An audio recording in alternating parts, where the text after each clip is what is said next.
It's Brian Vicente time. He of Vicente Sederberg. If you've heard at least a couple of these episodes, you've heard his name more than once. Obviously, a big part of legal cannabis in Colorado, and then by definition, legal cannabis worldwide. He authored Amendment 64, got it passed, and did a few other things that he shares with us now. Okay, so if you've heard any other episode, Brian Vicente's name has probably come up. So, Brian, thank you for joining us. Oh, my pleasure. I mean, people know you, man. You know. I've got a small but important circle of influence. People that agree in changing marijuana laws. So. That's it. Let's just, jump right to it. Make sure that we establish the fact that everybody understands that you were the co-director on the campaign for Amendment 64. That is the case, right? I'm not speaking out of turn. No, that's right. I was the co-director. I was also one of the two primary authors of 64. Okay. And I know your other co-director was Mason Tvert? Correct. Okay. And the other author? Steve Fox.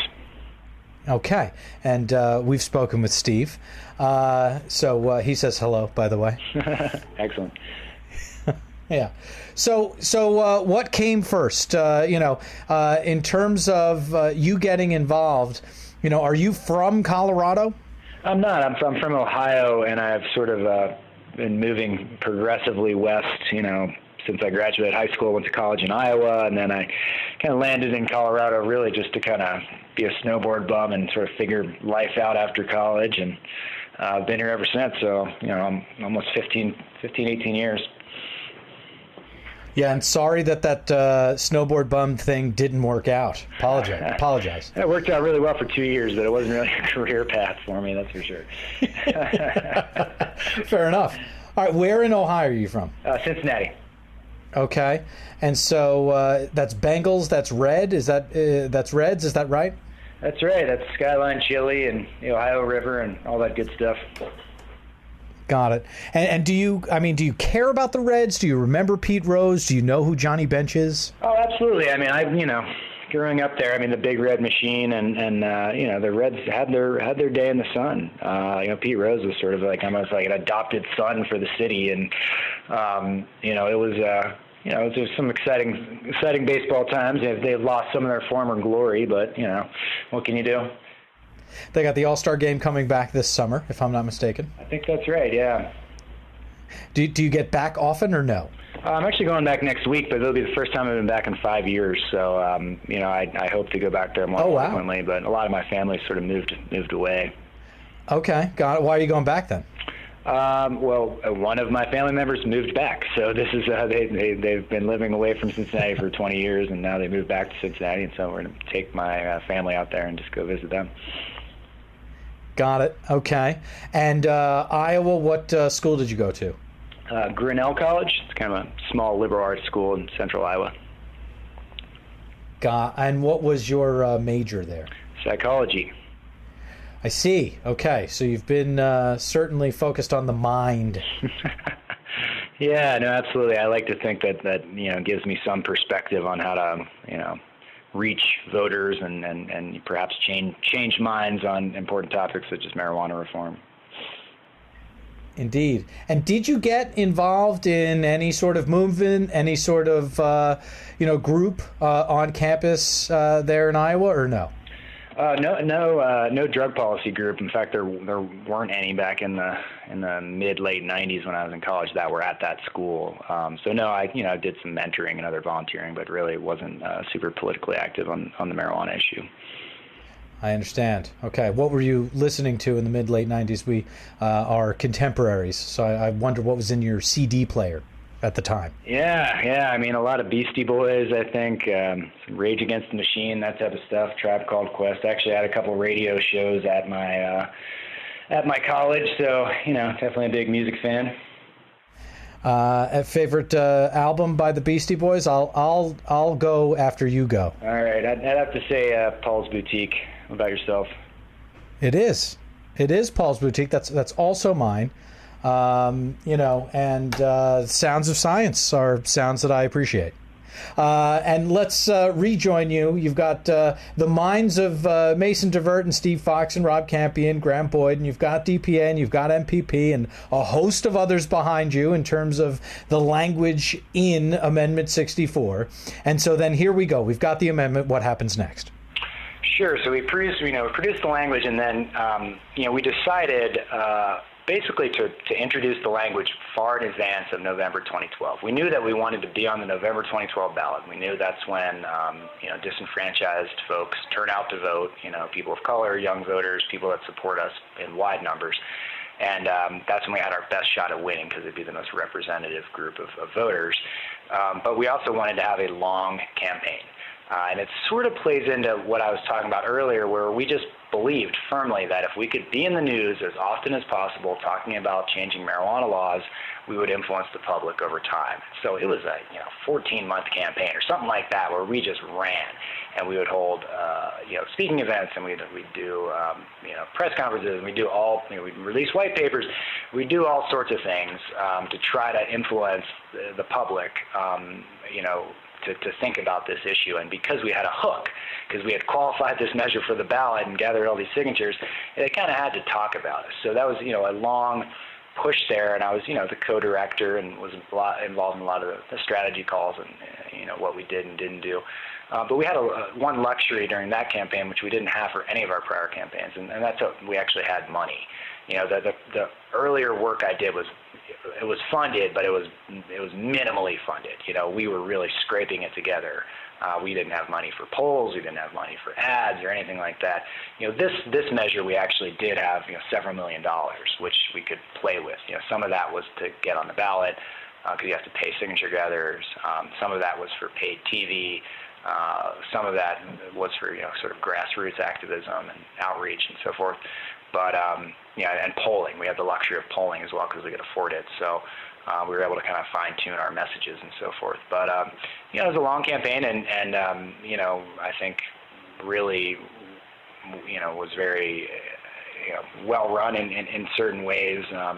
We had a very organized and vocal and well-funded opposition, which is rare. Normally, our only opposition on campaigns would be cops and maybe some angry moms or something. But our opposition raised almost $1 million or something like that to run against us, and they got almost every elected official in the state to say they opposed this, including the governor and the mayor and all this. So we didn't really have the institutional support, but again, we thought if we could sort of, in a grassroots and earned media fashion, reach the public, they would be with us, and ultimately it turned out that was true. And how closely did you rely on that polling data? That was a luxury, as you describe it. What did you notice early on? What did you notice was changing those numbers? How did you track the polling and change what you were doing to affect change? Yeah, so that was, we did poll to inform our decisions on some of the language of Amendment 64. So we'd never really been able to do that before, but, we polled things like,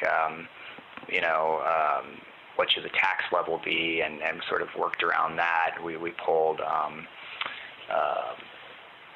should we allow local control, which we ultimately did allow, allowing communities to opt out of this. We polled home grow, and that did not poll well, but we decided to just, cast that poll aside and move forward based on our principles. And so that informed the ultimate language. And then, I would say in many ways our message did not shift too much. Basically, our broader message for the first 2/3 of the campaign was really pushing this marijuana versus alcohol, mindset. If we can get people thinking about the hypocrisy of the fact that marijuana is illegal and alcohol is more dangerous to the public, why are we doing this? Why are we doing this? And that was, kind of a controversial call by our campaign. Some of our funders didn't really agree with that message, and frankly, the polling didn't really support it in a concrete way. But, in some ways, we'd been pushing that message pretty hard for the last 8 years, and we wanted to see it through. And then in the last 4 months or so of the campaign, we pivoted to what are kind of the traditional methods that we know, according to polls, move people, and that's tax revenue from these sales, and that's better use of law enforcement resources. As far as you are concerned, what we've noticed is that Colorado continues to implement change, continues to change regulation, and continues to change business practice to make sure that things are going well and being done correctly. What are your thoughts on what Colorado has done and what you guys have done to make sure that everything continues on the right path? Yeah, I think, we've been very diligent about wanting to implement this law responsibly. And I think that has allowed us to build a lot of bridges. I, having worked on this issue for many years, as I mentioned, we did not have much support from elected officials for a long time. In fact, they wouldn't meet with us. They'd slam the door on us. I got pushed by one at a meeting. It's just like things like that really sour your taste for elected officials. And as I said, almost every other state elected official in Colorado opposed our initiative publicly. So when we won by a large margin, by a 10% margin, it really, the way Steve and I wrote the law, it was now up to the legislature to implement many portions of this. And I got to say, I was very, very pleasantly surprised when we started sitting down with these legislators and the governor's office, et cetera. They said, hey, the law changed, and we're going to implement the will of the voters. And that was just an instrumental change from where we were previously, even 24 hours before that vote. So Christian and others that work well with elected officials were able to really build some bridges and I think work hand in hand with the government to say, hey, we're going to be an example on how to responsibly regulate this, and we're not saying everything's perfect. We know there's important issues out there like labeling and keeping marijuana away from kids and driving, and we think we should address those issues head on and use some of this new funding from legalization, the tax revenue to fund science and fact-based campaigns to try to address important issues and work with the government on these panels to try to create the rules that make sense. And I think Colorado's really done a very strong job. Yeah, absolutely. And Christian did mention, Governor Hickenlooper's thoughtful way. That was the word that Christian used. Thoughtful way that he organized the task force. As far as the legislator, though, you were surprised, as you say, that they did it, as well as they did it. But these are the same folks that had passed 1284. Why was it a surprise? Understanding, that publicly they would not support you. That's one side of it. The other side of it is, they did pass 1284. So kind of connect that bridge for us. Yeah, I think that's a good point. I guess what it came down to is they're, at least at that time, right, we're thinking back to 2012, if you didn't support medical marijuana and the rights of medical marijuana patients, you were sort of a heartless bastard. And I think the legislators they can read a poll, and when 80% of the American public and 80% of Coloradans feel that marijuana is a legitimate medicine for certain people, to not get behind that is pretty heartless. Now, recreational marijuana was a total abstract at that point. No one had ever legalized it. For years, Democrats had run on this tough on crime, pro-drug war mantra with this misguided view that if they were, tough on drugs and put people in jail on drugs forever, then they'd somehow get elected by conservative voters who liked that sort of thing. And so there was just a chorus of elected officials in Colorado year in, year out that were anti-recreational marijuana. I think they had the political strategy not to be against medical necessarily overtly, but they really were. And they went on record being against Amendment 64. So, the fact that they sort of flipped, I think they can read a poll too. We won by a landslide. We won by more than the governor won by. We won by more than Obama did in Colorado. So it's sort of you're either with the people or you're against them. And we were pretty consistent. We want to do this reasonably. We want to be sensible about it. We're not just gonna start selling marijuana to kids. And I think that resonated with elected officials. And ultimately, we were able to create some partnerships and come up with some policies that made sense. All right. So the two last questions I would like to ask you are the two final questions that we ask everyone. First question is, what has most surprised you in cannabis? The second question sounds the same. It's slightly different. What has most surprised you in life? For guys like you, it's going to be tough to separate those two things. But let's try. The first one, what has most surprised you? What has most surprised you in cannabis? Well, I think, just having read the National Geographic cover story on marijuana this morning, I mean, one of the really surprising things for me has been the dual role that children are playing in this movement. I mean, children for many years were completely taboo for reformers like myself. We wouldn't talk about kids, or if we did, we'd talk about teens, and we'd never say the word kid because we need to think about teens instead and shape people's message on this.